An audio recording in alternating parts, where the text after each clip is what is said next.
If you look at a list of the 600 plus pieces that Mozart wrote during his short stay on this planet, you will discover that, amazingly, this is the only piece he wrote that begins and ends in the keys of E minor.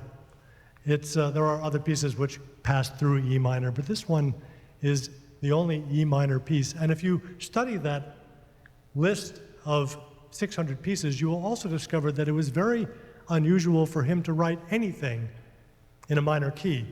And to amplify that idea, if you look at his 41 symphonies, you will discover that 2 of them are in minor keys. If you look at his 27 piano concertos, 2 are in minor keys. 18 piano sonatas, 2 in minor keys. And of his 36 violin sonatas that he wrote starting at the age of 6 and stopping around the age of 32, this is the only one. And so from those statistics, we surmise that minor keys meant something special to him.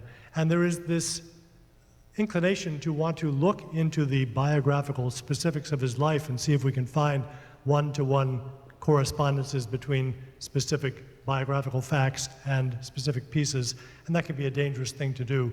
But I think in the case of this piece and a number of others that he wrote at this time, there is some credibility to that, because he wrote it at the age of 22, which was not an easy time in his life in many ways, and in certain ways it was a tragic time in his life. He was long past his child prodigy days. It had been many years since he had sat in the laps of adoring royalty.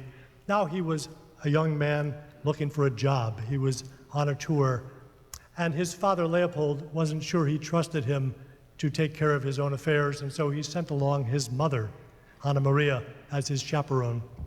Early in the trip, they went to Mannheim, a great musical capital. There he was introduced to a girl named Aloysia Weber, great soprano, beautiful woman. He fell in love with her. When his mother told his father back in Salzburg what was going on, he hit the roof. He said, "I don't want my son being waylaid by some gold-digging soprano." And so he summarily ordered him out of Mannheim. And of course, he was reluctant to go, but he was obedient as well. And so he tore himself away from Aloysia, and they got in the coach and they headed off over the rough, muddy roads to Paris. When they got to Paris, they occupied a small, dark, damp apartment. And Mozart spent his days ranging around Paris, trying to hustle for work. His mother was now, they'd been out on the road for a year. She was 57 years old. She was exhausted. She sat in this dark, damp apartment, knitting in the semi-light, until she became sick. And it is surmised that she had typhus, because on July the 3rd of 1778, she died in her son's arms. He, of course, was devastated, and that night he wrote to a friend of his back in Salzburg, and he said, "Mourn with me, my friends. This is the saddest day of my life. I am writing at 2 in the morning, and I must tell you that my dear mother is no more. God has called her to himself." Then he wrote to his father, and he wrote him again a few days later, and he gradually, tactfully let them know what had happened. And his father did not take it well. And his father wrote back and essentially accused him of having neglected his mother in her hour of need and been a precipitating factor in her death. And as the coup de grace, he said, "I hope that you, after your mother had to die so inappropriately in Paris, will not also have the furtherance of your father's death on your conscience." So, Leopold was a piece of work.